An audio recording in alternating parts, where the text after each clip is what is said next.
everyone. Thank you for joining us for this very special conversation with expert and author Rona Renner, who will be discussing how families can be emotionally less reactive with their children during these very stressful times. I'm Stephanie Agnew, the Associate Director of Parents Place in the Center for Children and Youth, a division of Jewish Family and Children's Services, and I will be moderating our discussion today. Before we begin, please note that this is an interactive webinar. At the bottom of your screen, you will see a chat box function. Please use the chat right now to let us know where you're joining from and the ages of your children or grandchildren. Just say hello or let us know if you're having any technical issues or questions you have before we get started.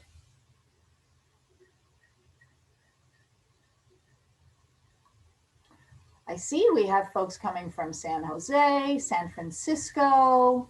We have 4-year-olds, 11-year-olds, all over the Bay Area, Elk Grove, Rockland. Wow, Palo Alto, Sunnyvale, terrific. Thank you all very much for coming. You may put any questions you have for Nurse Rona in the chat box during the presentation. We will take time during and at the end of the talk to address some of them. Also, Rona will be asking you a few questions during her presentation, and you can respond to them in the chat box as well. If you want everyone to be able to see your question or comment, please make sure you're sending it to all panelists and attendees. Thank you so much. The Center for Children and Youth brings together comprehensive services, education, and advocacy on behalf of children, teens, and families. As part of this initiative, we work with influential experts, authors, and practitioners in this field to help parents navigate the challenges and joys of raising children.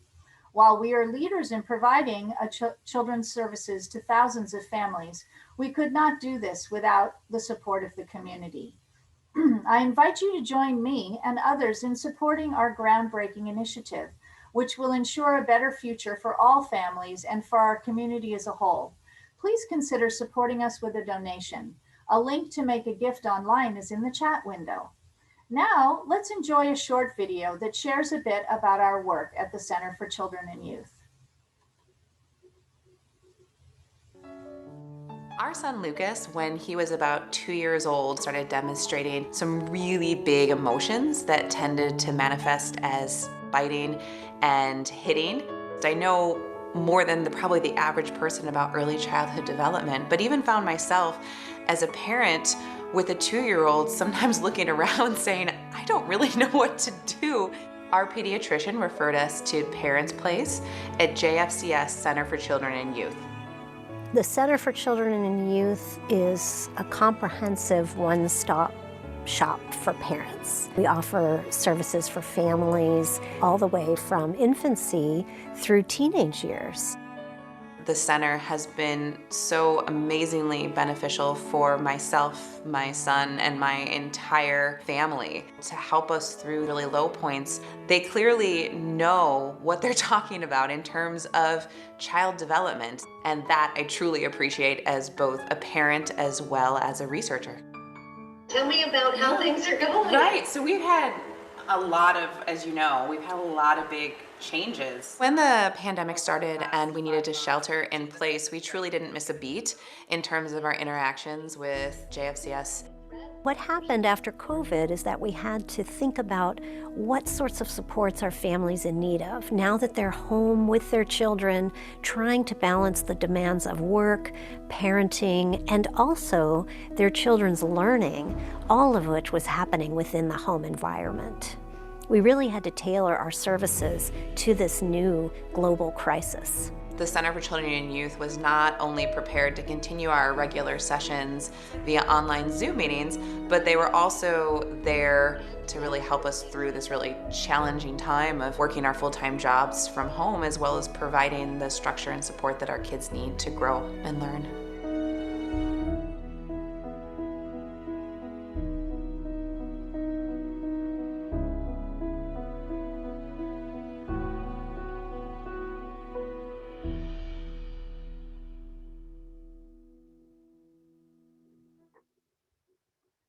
Now I am pleased to introduce our wonderful speaker and my good friend, Rona Renner. Rona is a registered nurse, temperament specialist, and parenting coach with over 50 years of experience. She's the author of Is That Me Yelling? A Parent's Guide to Getting Your Kids to Cooperate Without Losing Your Cool, and co-author of the Temperament-Based Parenting Series Manual for Kaiser Permanente, where she worked in pediatrics for 14 years. She also hosts About Health on KPFA Radio.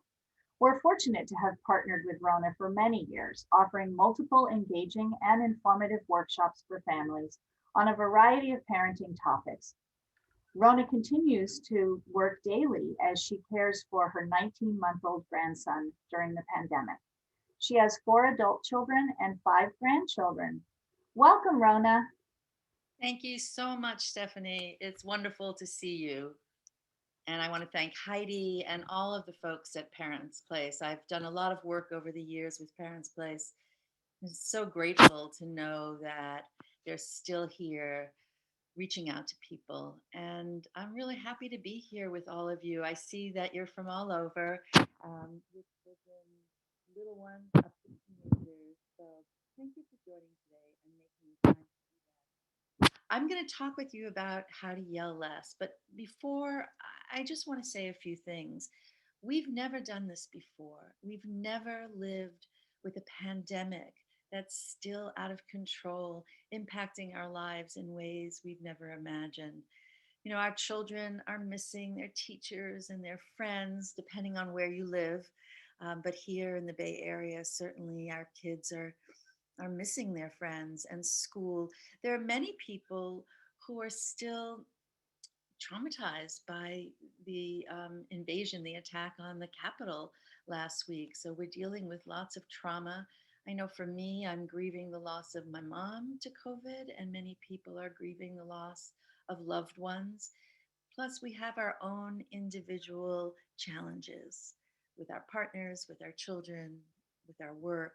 So I just want to say that um, we're all in different situations, but all of us are dealing with stress. And, you know, as a grandma, I have to pull myself together every day and find ways to calm myself to take care of my beautiful 19-month-old grandson. And it's a joy to be able to be with him while I can't be with my other grandkids in the same way. But I know that I have to find ways to come back to myself. So, what I want to do first, as part of the idea of how to yell less, is a simple breathing exercise with you. I find that if I'm feeling tired, irritable, confused, you know, we all have decision fatigue, having to make way too many decisions. I know I can count on my breath to calm me and do a reset. It's free, it can be done anywhere, and it really is a key element to yelling less. So let's do this together. Put your feet on the ground. If your pants are tight, you loosen them. Close your eyes if you want to. Put your hands on your belly. And we're going to take about 4 or 5 breaths together. I'm going to count to the count of 5, and then you hold for 1, and then you exhale to about 6. It helps to breathe in through your nose and out through your mouth, but of course, do whatever is comfortable for you. So let's do this breathing together. All right. Breathe in 2, 3, 4, 5, and hold, and out 2, 3, 4, 5, 6. Breathe in 2, 3, 4, 5. Hold and out 2, 3, 4, 5, 6. In 2, 3, 4, 5. Hold out 2, 3, 4, 5, 6. One more. In 2, 3, 4, 5. Hold and out 2, 3, 4, 5, 6. Taking these breaths really make a difference. You know, your sympathetic nervous system can be up, your cortisol levels can be up. You might be on fight and flight or freeze. And we need to get our parasympathetic nervous system in place. And that's the rest and digest part of our brain and nervous system. So when that happens, we can feel much more grounded. And from that place, we have a better idea about what to do, because when we are stressed and on that high cortisol place that we sometimes are in, it's hard to really think straight. You know, you can be very strong and lift a car if you have to. If you're under that kind of stress, you can do well in an emergency. But most of the time, we need to be grounded and lower our stress level. So use that and practice that whenever you can. You know, if you're waiting for a phone call, if you're in line at the store waiting to go in, practice that slow, easy breathing and notice how it makes a difference. So, to talk about yelling less, first I want to say what I mean by yelling. You know, we have to use firm voice with our kids sometimes. We have to set limits. I know the other day my little grandson was running outside and I had to yell, "Stop," in a firm voice, and he did stop. So that he wouldn't run out into the street. Sometimes we have to yell if something bad is about to happen. What I mean by yelling in this reference is when we're out of control. So, you know that feeling when the kids are fighting and you're trying to get them out of the house, or you're trying to get them to have breakfast, and all of a sudden you're losing it and you're going, "I can't take it anymore. You kids are driving me crazy. Why can't you ever listen to me?" On and on. The intensity goes up. We start saying things that sometimes are hurtful, and there's a sense of being out of control. That's what I mean by yelling. And it happens to every parent I know. But part of today's discussion is to think about how it happens, why it happens, and if this is what we want to be doing or not. You know, I decided to write this book because I was working at Kaiser Permanente as a temperament specialist in pediatrics, and people would come about children's behavior with biting, sleeping problems, eating problems, fighting, school issues, behavior in many ways. But most conversations would also include a parent telling me, "I don't want to yell so much. I need help." So I decided to write this book back in 2013. I just want to say that it's out of print here in the US. It's a bestseller in China. It's in 5 different languages, but you can still get it on Kindle.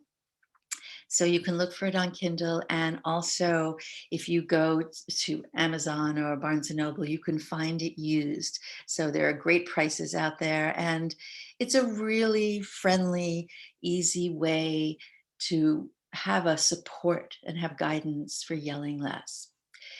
So let's think about now what it is we have to do to yell less. And I just want to say that I made a lot of mistakes as a parent.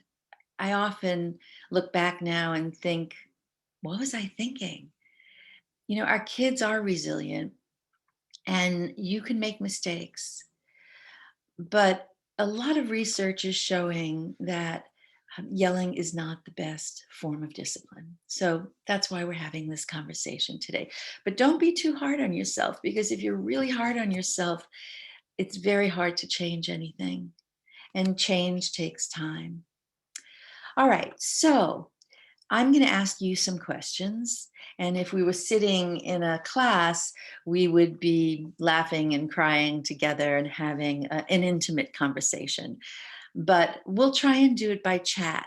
And what I'd love you to do is put some of your responses in the chat to these 3 questions I'm going to ask. So the first question is, why do you want to yell less? In order to make change, we have to feel like this is something important, something worth our time and effort. It's not because someone else has told us we have to do this. So think about why you want to yell less, and put in something in the chat to panelists and attendees, it's helpful for other people to hear what you're saying as well.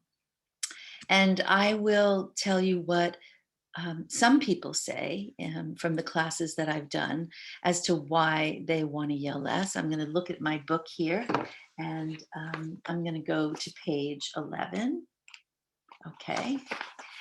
And here are some things, and then we'll read some from the chat as well when you put them in. Let me see if I can pull that up here. Okay. Oh, we're getting some good ones. Let me start here then. My child is learning to yell. I don't want to make my kids feel bad and have a mom who yells at them. It feels bad to me and my son. I want to yell less because it's awful. And my kids feel worse because the kids don't listen. I mean, very often parents will say, I want to yell less because it doesn't really seem to help. And parents get worried about that. I want to have a positive relationship with my kids because I'm not the parent I want to be when I yell. And it's scary for me and my daughter. I have a highly sensitive child, and I can tell that he has a deep and negative impact on him. You know, this is an important piece. When we look at temperament, we want to think about who our child is. If you have a child who's sensitive, then the yelling has a very different impact on that child. Some kids could just let things roll off their back, whereas other kids take it really in. This parent says, I want to create a stronger relationship with my son. I want my baby to grow up feeling secure and loved.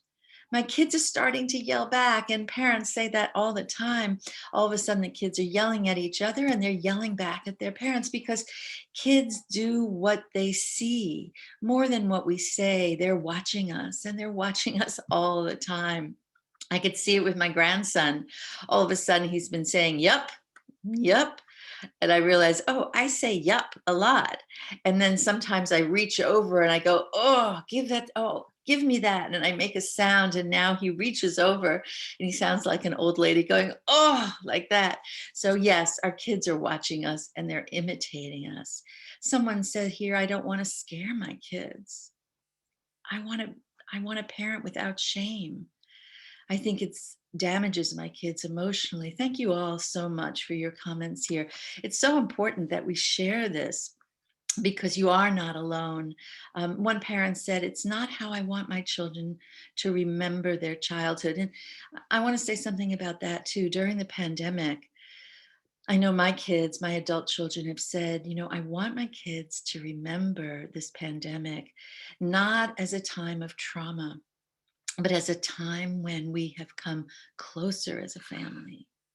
And that requires all of you, grandparents, aunties, uncles, parents, to really make this amazing effort. You're working hard, you're not getting enough sleep, you're not having time to watch your favorite shows or be with your partner.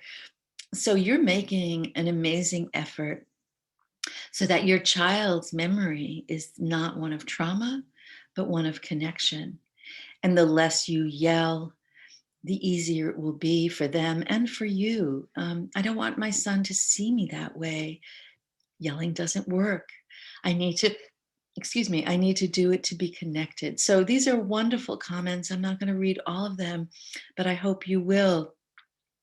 And some people say, my kids only listen when I yell. And that, of course, is a problem.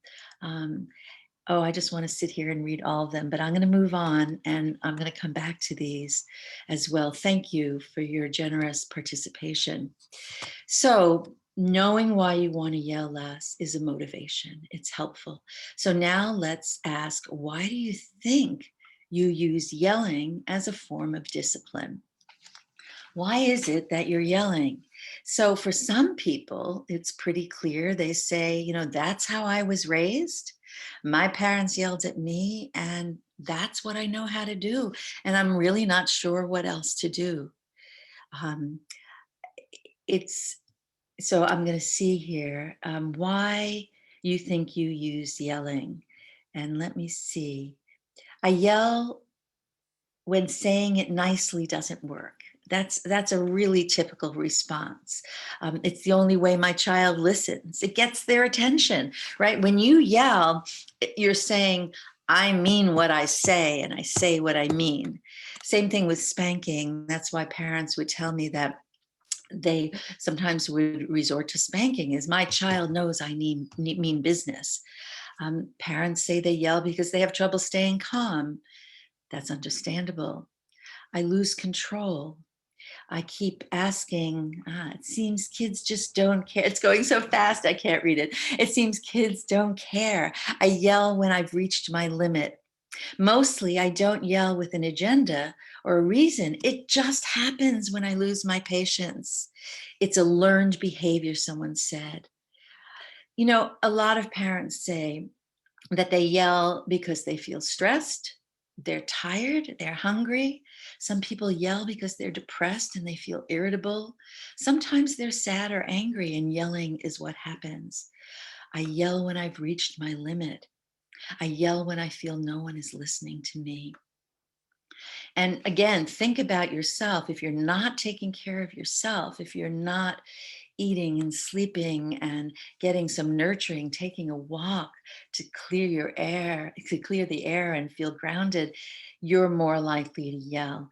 Also, if you have a child whose temperament is difficult for you, for instance, if you're intense and your child is intense, you're going to escalate more.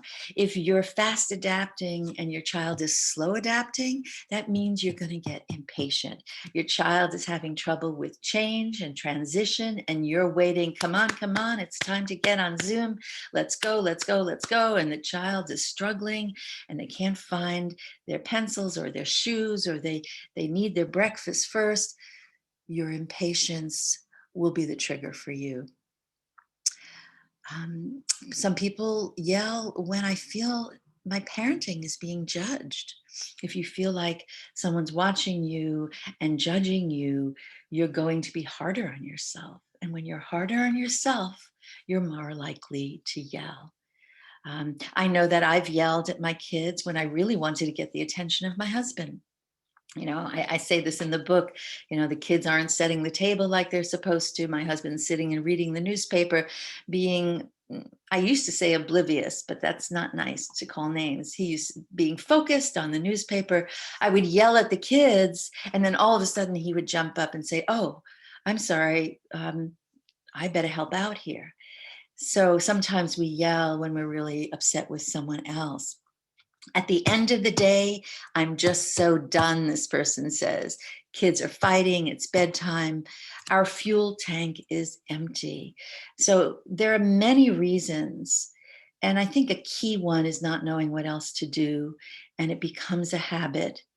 And people have trouble controlling their emotions. And it seems like a way to get kids to listen. Let me just read another one here. If she's in another part of the house, I can't always get to her to come to me. I'm glad someone said that, because one way to yell less is not to yell from another room. You know, if you're in the other room and you're starting to yell and your child is ignoring you or can't hear you, you're then going to escalate, and the yelling will escalate. So I really advise people to make eye contact when you're talking to your child, trying to discipline your child. Look at them. Don't call from the other room. It's a habit. Yelling is a habit, and it's a habit we can break as long as we're kind to ourselves, compassionate, and we don't feel like we have to go from yelling to never yelling again. Okay, loss of control is something that happens. And again, we want to teach our children how to manage their emotions, how, there's trouble with impulse control. Our frontal brain doesn't develop really fully till we're 25.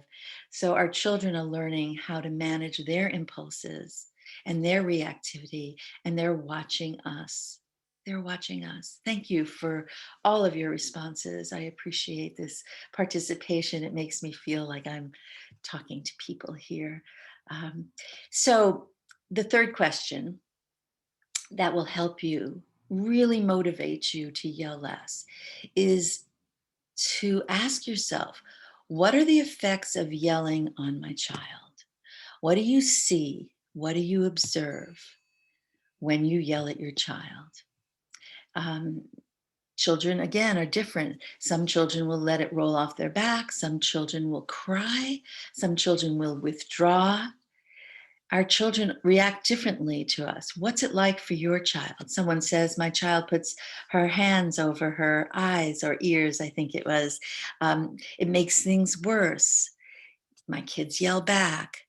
My child shuts down and cries, either yells back or shuts down. My son will get quiet and start to blink away tears.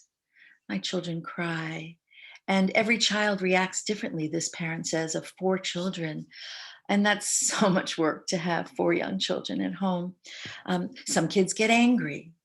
Some kids get defiant. One son acts silly. Fear, when we're afraid, sometimes we laugh. I had one child who would laugh when he was afraid. So if your child just starts to laugh when you're yelling, don't take that as fuel on the fire. Take that as a message that, oh, my child might be feeling really afraid right now. Someone said, your child cries, sad and scared. Um, Someone says, my daughter tells me to calm down. I think this is important. One of my kids, we would both be intense and we would escalate. And we agreed. We had a heart-to-heart talk, which is great to do with a teenager or preteen. Sit down and say, let's have a heart-to-heart. Things aren't going so well. I want to hear what you need. Here's what I need. I remember with my son, I said to him, I need you to come in the house and say, hello, Mom, how are you?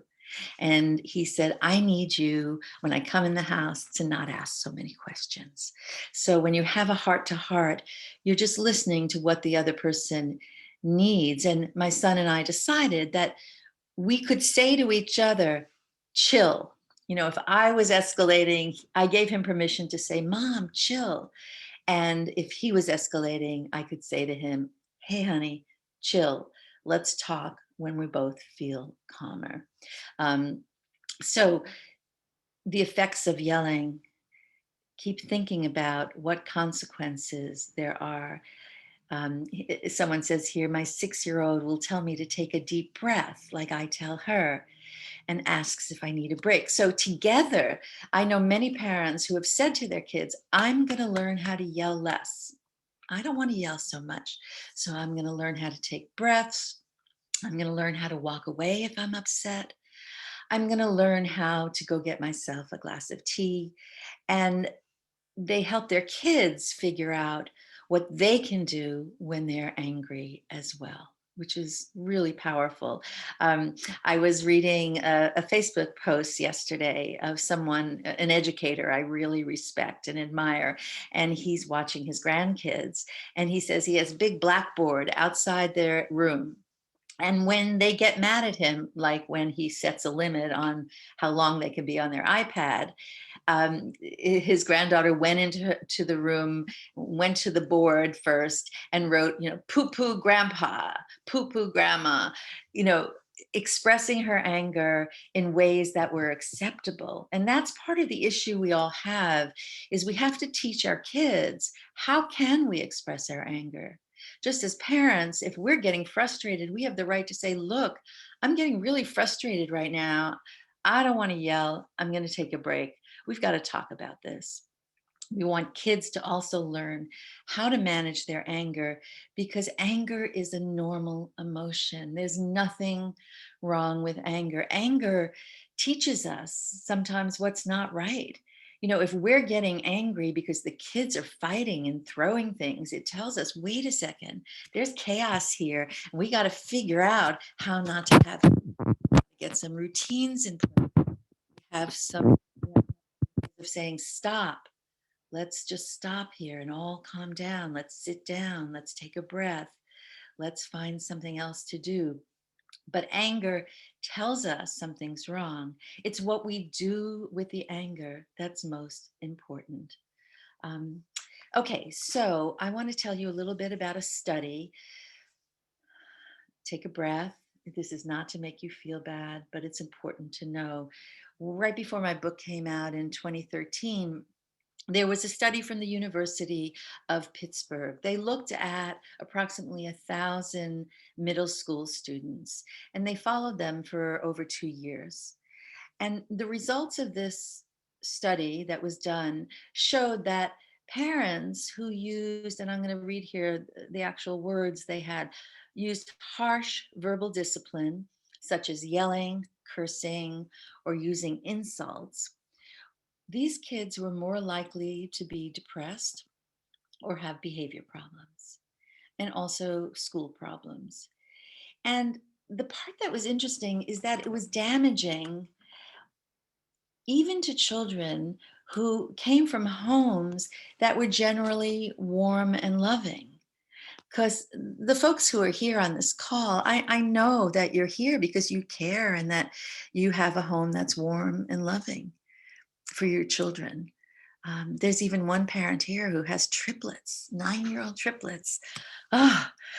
But I know, you probably provide them with food and comfort and all kinds of things they need. But what they found in this study was that parents who yelled um, had an impact on their kids that stayed with the kids and had consequences. And you could think about it. If you have an argument with, say, your parent, your own parent, or your siblings, or your husband or wife or partner, and that person uses language that is hurtful, like, saying something like, you're never there for me. I can't stand the way you talk to me. And, someone really makes you feel bad. That sticks with you.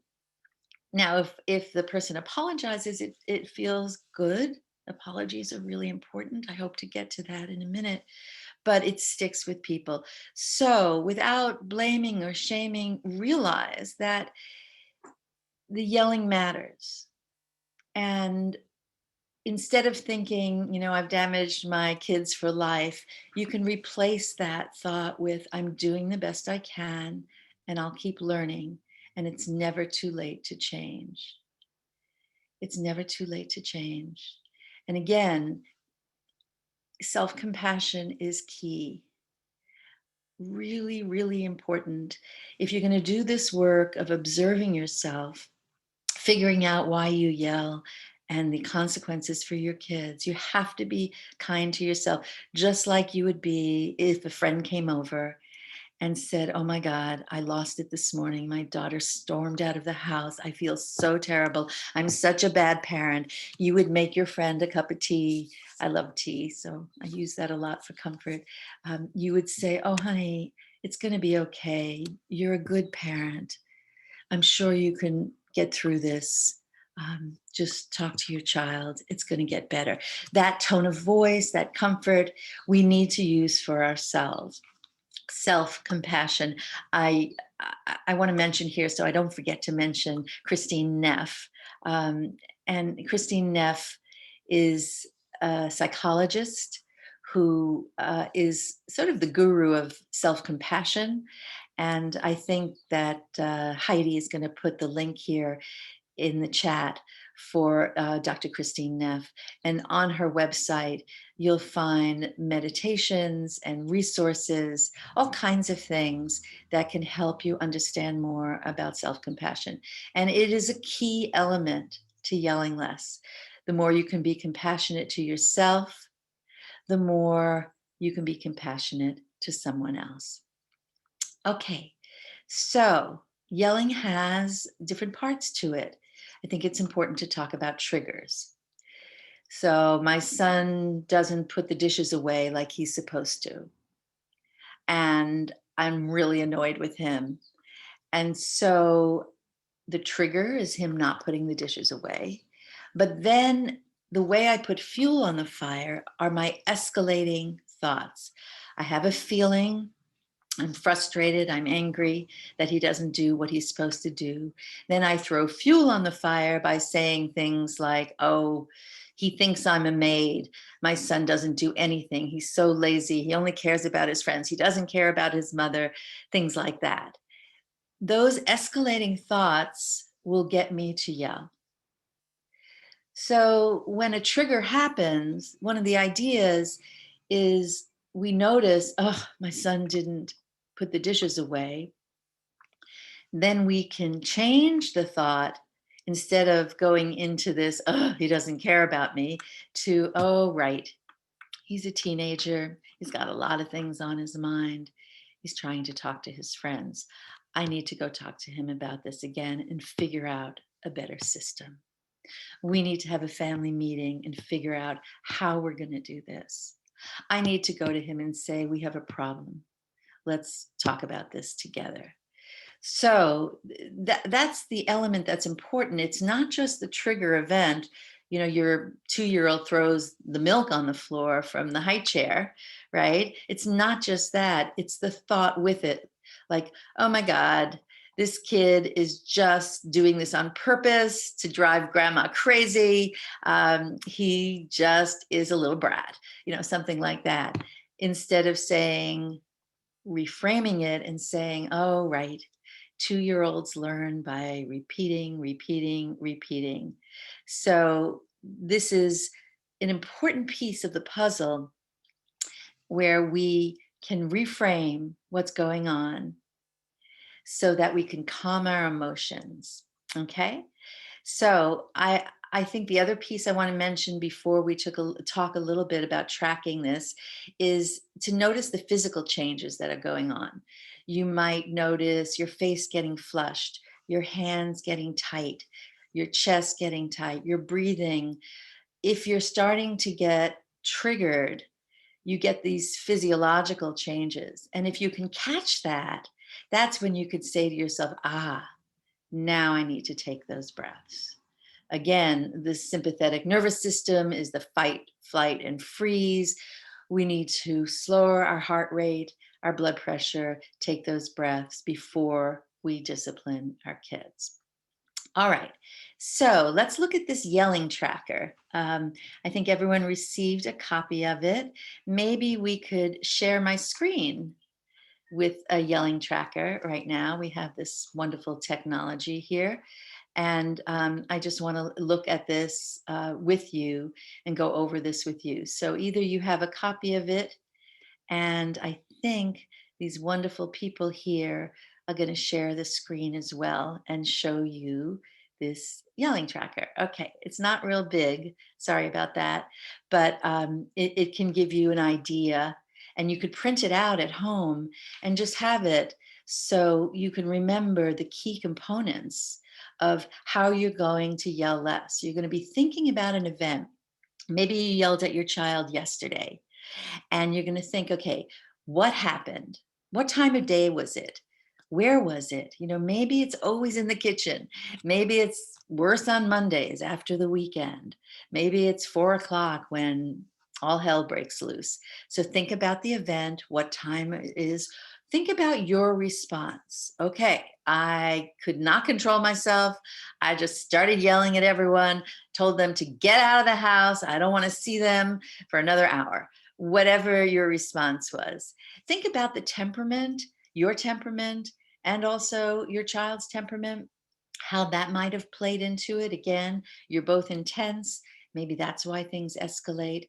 Maybe your child is really sensitive and was getting overstimulated by all the music and talking in the house and just lost it.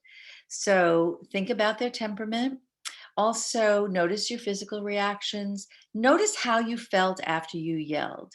Often people will feel really drained, really, really drained and frustrated, sad.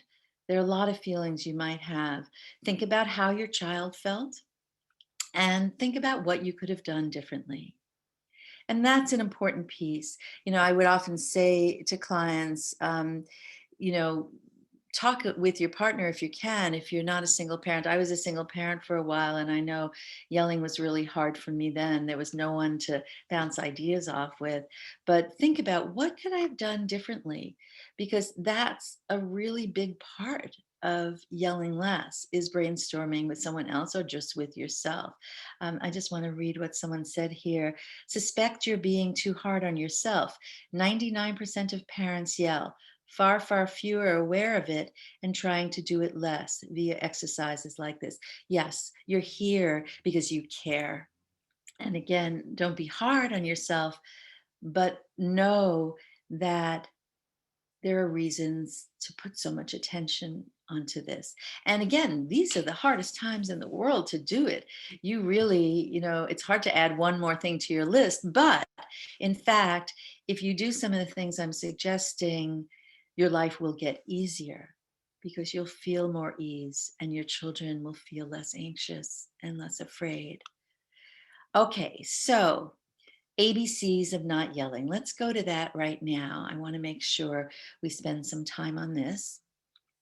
And, I came up with this because it seemed important to have a way to remember. I'm going to get mine right here. Okay, I have my copy right here. So the first thing is A. Ask yourself, what am I feeling? Okay, I'm feeling frustrated. What are my escalating thoughts? Why doesn't anyone else care if the house is a mess? Why am I the only one who cleans up? I've had enough. Can I accept my feelings? Okay, Ro, you're angry. You're frustrated. It's okay. Can I reframe it? Oh, right. Today's Monday. We have to get back to Zooming and school. We're all under a lot of stress. I've got to talk to the family later on.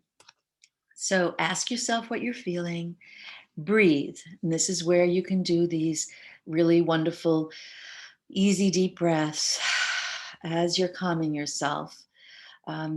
You're asking your questions, you're breathing from your belly.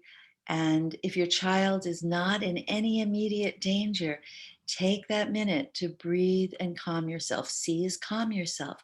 Get that cup of tea or that glass of wine and remember that being in the present moment, being attuned to yourself and your child is a beautiful gift. Connection with your child, connection with yourself, moment by moment is what we're trying to do. Self-observation, mindfulness. Mindfulness is about noticing what's happening moment by moment, ordinary things without judgment.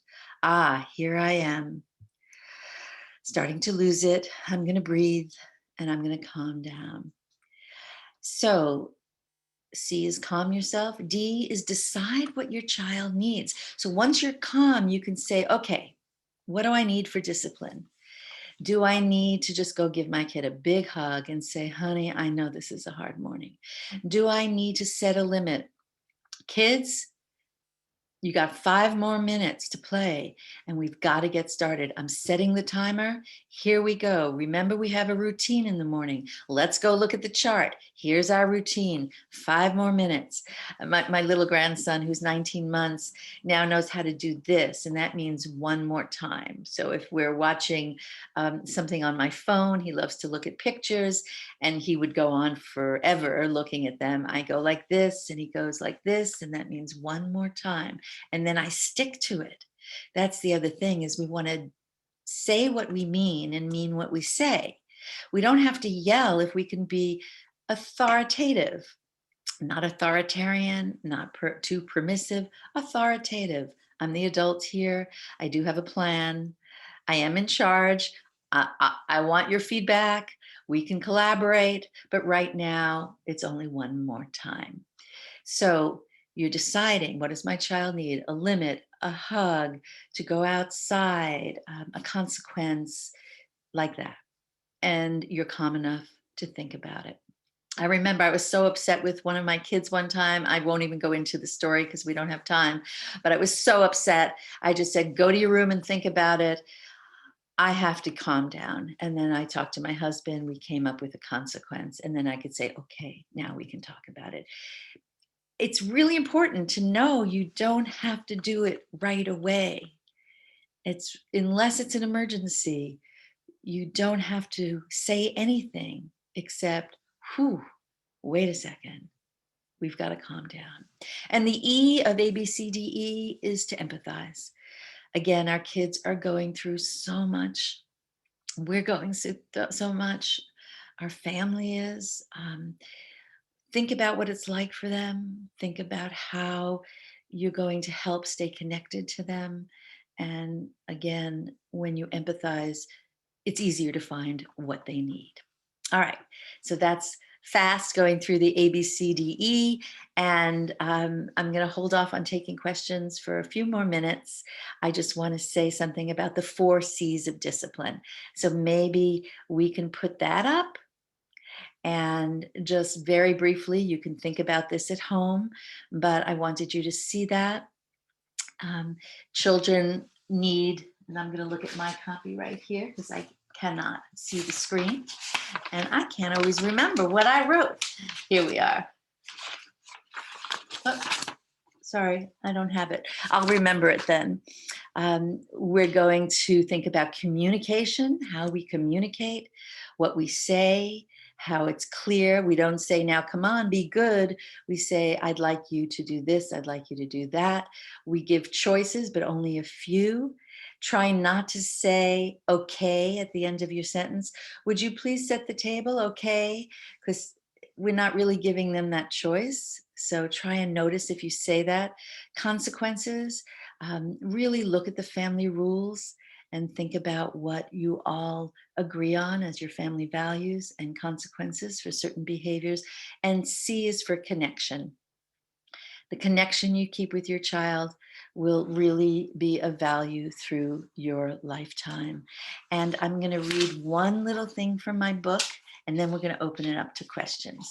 So this is the last page of my book, page 200, and it seems like an important thing to read at this time. I know I've said a lot to digest, but I do want to read this. When we do our best to treat our children, others, and ourselves with kindness and respect, even with our imperfections, there's a ripple effect. A shift takes place in ourselves, in our children, in the people we interact with every day. When we heal our wounds with courage and honesty, we can use our energy for our benefit and the benefit of others. One person, like you or me, can have a significant impact on the violence, greed, suffering, and lack of compassion around all of us. If more parents model respectful communication and empathy, then the next generation will have a better chance to create a more peaceful world. Thank you all for listening, and I look forward to taking some questions. Hi, Stephanie. Hi, Rona. Thank you so much. That was really, really wonderful. And we've had so much great participation in the chat box. And please feel free to continue to add questions into the chat box and continue to comment to each other's questions. It's been really wonderful to see all of the back and forth that's been going on. There were a couple questions a few minutes ago that I wrote down so we could not miss those, in addition to all new ones that are coming in. One was, why do some people yell more than others? I thought that was pretty interesting. It's a great question. I think my understanding is sometimes it's about conditioning, how we were raised. If you were raised by a yeller, you might say, I'm never going to yell, and yet in the moment, when we don't have our fuel tank full, when we don't have resources, that's what we know. It's in our bodies. It's right there. And so we yell. So sometimes it's about how we were conditioned. Sometimes it's our own temperament. I'm intense, and that means I'm passionate and fun to be with, but it also means that I have strong feelings. So if you have an intense temperament, you might be more likely to yell. If you're depressed, if you're anxious, if you're living, paycheck to paycheck, if the stresses in your life are really high, you're going to be more likely to yell. And also sometimes we have a partner who yells too, and we learn to yell. So those are just some thoughts. Absolutely. Great. There were also several people early on who were asking about how to make repairs. If you've had bad habits, you feel like you've been yelling at your children for a while, What can you do to try to repair that as you start to change your behavior? And how can you restore your child's self-esteem if you're worried that you may have damaged that in some way? It's a really good question. I'm just looking here for, I wrote myself a note that I was going to say, but I didn't have time to. One thing is about an apology. And apologies are really important. There was a book that I read by Beverly Engel, Engel. It was The Power of Apology. And I took from her in my book, I have a section on this. And she talks about regret, responsibility, and remedy. Regret, responsibility, and remedy. So, for instance, you lose it with your child, you call your child lazy. Okay, why haven't you done anything yet? You're so lazy. Why? You're just like your dad. Whatever you say that just comes out of your mouth. So the regret is saying something like, I'm sorry, I called you lazy. It's not okay to call people names, especially to people I love. And the responsibility is, I'm going to work harder on this. I don't want to yell and say these things to you, and I'm going to take responsibility. And then the remedy could be something as simple as, how about we go for a walk after school today? And we can talk about our schedule, and we could really look to see if we have realistic expectations about what we're both doing. So to answer your question, apology always is a way to forgive and to be honest.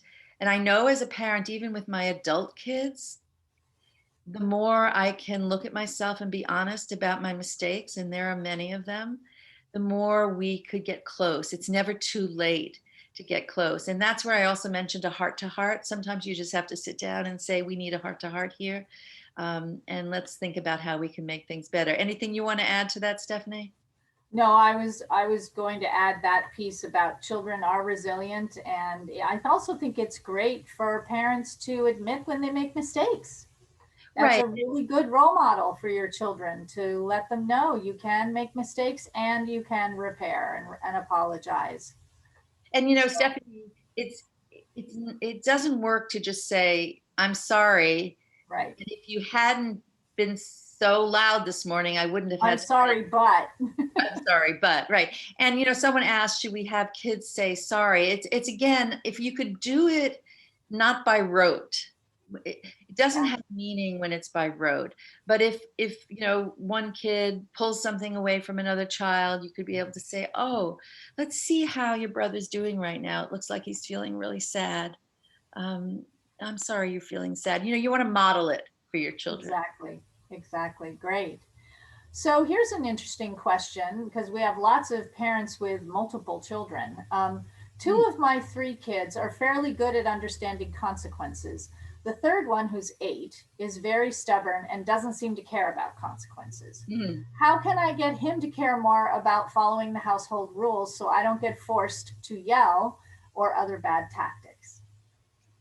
This is a hard one because I remember working with parents for many years when I did temperament counseling with kids who didn't seem to care about consequences. Nothing mattered. And I remember, I'm thinking of one child actually in particular, the consequences were all about taking things away. And parents often go to that because sometimes it works really well for some kids and it's easier. And with this parent, I remember what we did was starting to think about positive reinforcement. How do we help this child feel good about what they are doing okay? And giving feedback more often. You want to be giving feedback when children are doing well. Often when children are doing well, we ignore them because they're doing well. And right now we're so busy, like who has time? But with this child in particular, we set up a system where the child could also have more time on the computer if they were able to get their chores done, not just taking things away. But even more important was time one-on-one with parents. Mhm. When there's a lot of behavioral issues going on, that downtime, that one-on-one time, which no one has time for, especially the mother of 9-year-old twins, I mean, triplets. But if there's a way to have some one-on-one time, because children want to be good, they love their Right, parents and they they want do. to do well. And something's getting in the way. And sometimes that little edge of defiance that we sense is a way for a child to say, I don't think you care about me. Right. So it's They something to have some need that's not being met for some some need. reason That's that isn't obvious, and they're not always able to articulate that themselves, depending on the age of the child. They may not be able to articulate it, so we have to be the detectives. detectives. Exactly. Right. Stephanie, I always think about, I say this a lot to myself, and I think we all need to think about it, is behavior has meaning. Yes. And that's where we are doing detective work, is a child's behavior has meaning. What are they trying to express? What needs aren't being met? And also, I think kids are happier when they're feeling like they're competent and part of a family. And sometimes it's just really helping a child see what they can do to help others, Mm-hmm. which makes them happier. So that parent who's frustrated with consequences has to step back, like we all have to do, and think, okay, what's meaningful to this child? How can I help her or him feel better about participating in our family? Yeah, I love one of Jane Nelson's quotes from Positive Discipline is, where do we get the crazy idea that in order to get kids to behave better, we have to make them feel worse? In fact, it's the opposite. When they feel better, they do better. So, That's absolutely. Here's a question from a grandparent. You and I are both grandparents, so it's nice to know there are people here questioning this. I'm a grandparent of a 4-year-old and a 6-year-old who I spend lots of time with. I don't yell at them, but my daughter does. What should I do? a hard one. That is a you hard know, one. I wrote a book, and in China, it was on some book club, and I was getting emails from people, and I got an email from a parent who was so grateful for her and her husband to stop yelling, but she said, like, how do I get my mother to stop yelling? So sometimes it's the grandparent who's yelling, and Right. sometimes it's grandparents who are watching discipline that they don't approve of. And I'm very lucky. I have 4 grown children, and all of them are really, they've surpassed me, I think, in their parenting, and their partners are also very good. So I feel very grateful for that. But parents are very sensitive, and if we start to judge and say harsh things to our children who are yelling at their children, we're going to cause more of a distance, and it'll be harder. I think it depends on the relationship. If you have a relationship where you can say to your child, I try not to put my 2 cents in too often, but there's something that's bugging me. Are you comfortable talking to me about it? And then you could say, I noticed you're a little hard on Johnny, and you've been yelling at him a lot. Is there something I can do to help you? What's going on? Try and have that inquiry. If the relationship is tense, I think what you have to do mostly is model what else to do. Yeah. And so when little Johnny is having his tantrum, grandma and grandpa could go over and say, oh, I see you're having a hard time. As soon as you're calm, we'll go have a glass of milk and, walk away, or do whatever you think can help, because your child may be watching you to see what you do, but may not feel comfortable asking. Absolutely. I totally agree. I have 3.5-year-old twins that you may have seen in the picture of me. And I spend one day a week with them. And my daughter is not working right now, so she's around a lot. And she never asks questions, but I know she's watching because she does do a lot of the things that I've always done. And I think it's one of the best parts is watching your child be able to take on some of the things you believe in when you haven't had to tell them. So modeling is great. Yeah, and also the compassion that we have to keep saying out loud is the compassion towards each other right now, that our children and their children are under so much stress, and that's where the question could be, how can I help? Is there something, can I take, again, with COVID, we're all in different situations with pods or not pods, but maybe you can order some food and send it over. And maybe that's just what your child needs to yell less. Right. Here's an interesting question. At what age do kids start to be able to perceive yelling? From birth? My baby is 4.5 months. Absolutely.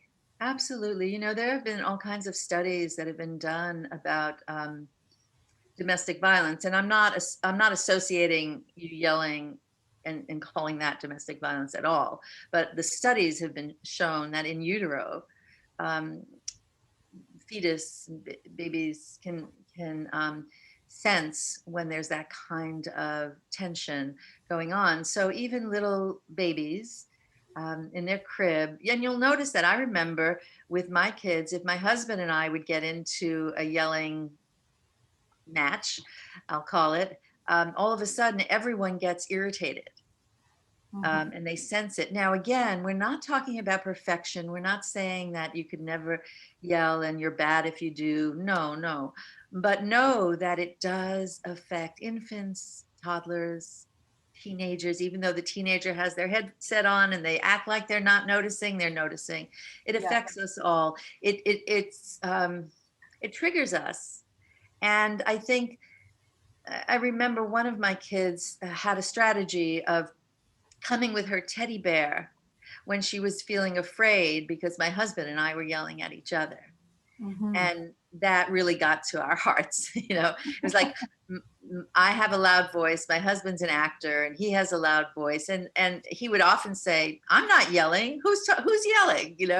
And our kids, based on their temperament, would have a different reaction to that yelling. Yeah. So we have a couple of questions from parents asking about how to handle it when you've been trying to be calm with your child and trying to get them to change their behavior by asking nicely or redirecting, and they just aren't doing it. And finally, you trying to let go, trying not to yell, but it's not changing the behavior. And you can feel your energy level coming up. You're starting to get frustrated. And then what do? How do you get them to actually change the behavior? How do you keep yourself from yelling at that point? And I think too, what happens is a lot of parents find they repeat themselves a lot, like, get dressed, it's time to get dressed, it's get dressed, and then all of a sudden yell. Right. Uh, but they're not doing it face to face. They're not doing it with their arm on the child. They're doing it from another room. They're doing it while they're multitasking because they don't have time to just do one thing. So one of Right. the things is, how are you communicating? Sometimes if you lower your voice and you stand next to a child, you're actually going to communicate more. Maybe you have to put on that firm voice. Sarah, that's all for now. You've got to stop. Here's what we're going to do. I know you're not happy. If we acknowledge what a kid is feeling, often they will cooperate. I could tell you're feeling really sad right now, that you have to stop. I understand. Let's talk about when you could play with your toys again. We have a schedule, but it's that connection with some authority Mm-hmm. that often helps. Sometimes it's humor. We get goofy and silly and say, okay, who's having a race to the door? Who's going to catch me? Sometimes it's creativity. Sometimes it's a broken record. No, you can't take out that toy until we put these toys away. No, I'm sorry. We're not playing with that until these go away. And then you have to be patient. Yes. That's the problem. That's hard. Is how to be patient, with this little being who's trying to figure out how to get what they want. The other thing is, we've got to pick our battles. Everyone hears this, everyone writes about it in parenting books, but it's really true that we don't want to be constantly walking around as a army sergeant telling our kids, do this, do that, do the other thing. Think about what's really important, pick those things and focus on those things, and tell your child what they can do, not just what they can't do. Mhm. You know, I noticed that a lot with my grandson, even at 19 months. You know, Yeah. you can't hit me with that, but let's get the drum. You can, hit with that. Again, it's different with toddlers than teenagers, but some of the philosophy is the same. And with a teenager, I think it's really helpful to, again, sit down and say, we have a problem and I Yep. need your help solving it. Yep. Having a family meeting is a great place to be able to have those conversations. I'd like to just add there have been several people to comment on having really struggled reading lots of parent books, going to lots of classes, and still struggling and having a sense of needing some more very specific help and support, which I just want to remind you, we are definitely here for you at Parents Place. We do offer individual consultations through the Center for Children and Youth and Parents Place. And the links to our website are in the chat box. And we can always set up an individual consultation where you can meet via Zoom with one of our consultants and have a chance to talk about your specific child, your specific family situation. We also have a single parent support group, and a couple of you have been single parents feeling like you really have a hard time, and we definitely understand how it can be even harder for single parents. So we also have a single parent support group that meets via Zoom every other week, and that information is also on our website as well. Stephanie, Okay, I'd like to respond to something I just saw. Uh, sure. One of the folks said, I'm a little afraid I've yelled too much and the damages are permanent. Mm, And I just want to reach out to you with compassion. It's never too late to make amends, in my opinion, even with adult children. You know, I used to do a radio show for parents for 10 years called Childhood Matters. And I was doing a show one time and I said on the air, it's never too late. And I was at an event and this man came over to me and I was a little nervous because it felt like he was stalking me. And he came over to me and he says, I had to come to see you in person because I happened to hear you say that. And I called my daughter after not seeing her for years and years. And we reconnected. And now we're in touch and we're going to repair our relationship. And I'll never forget that because it was those words that, just got him at the right time. And the truth is, if you can feel that remorse about things you did, and I still feel remorse of things I did that I wish I hadn't when I was a young mom. I was a mom at 22, so there was a lot I didn't know.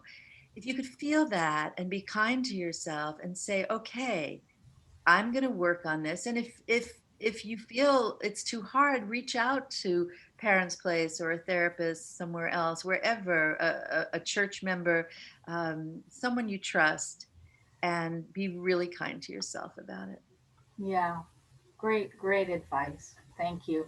I think we have time for one more question, and No, then I think we'll close. one more. Um, Yeah, I know. It's so great. There have been so many wonderful questions.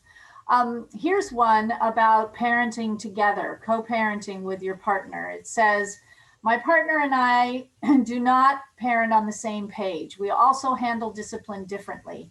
I really try to take a non punitive approach, but sometimes it backfires and I yell. He and I also yell at each other in front of the kids. I'm not sure how I can be my best parent when we are parenting together. That's a really great question with a lot there. I Yeah. want to start off by saying that in most couple relationships, people have different parenting styles.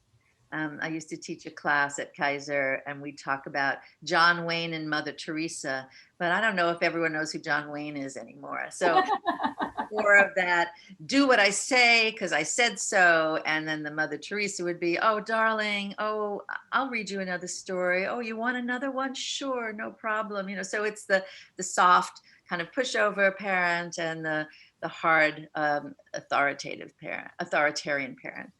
And so it's very common for parents to have different parenting styles. Yeah. Just know that.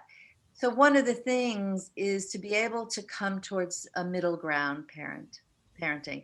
Because what happens when you have very different styles, you're trying to compensate. So if you think your partner's too strict, you might become even more mushy.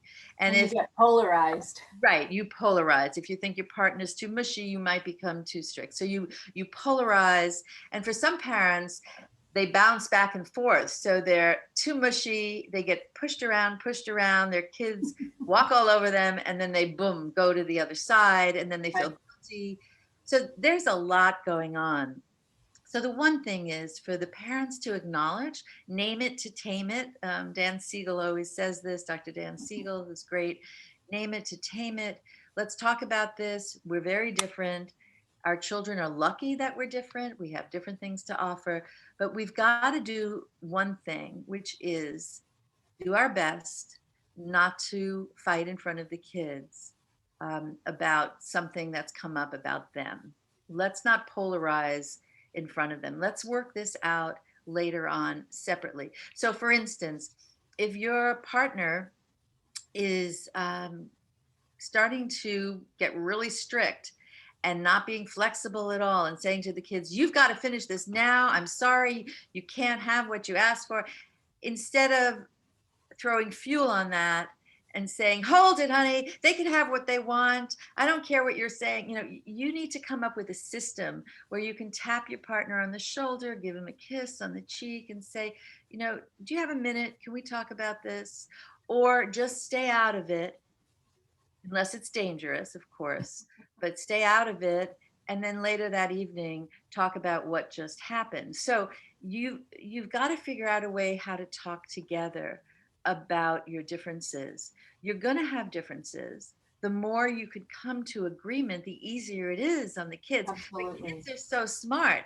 They know who to go to for what. And they also know how to get things riled up.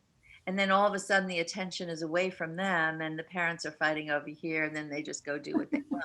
So I do think that it's helpful for kids to see that when parents are in disagreement, they can also make up. Yep. Normal to have disagreements and they can make up.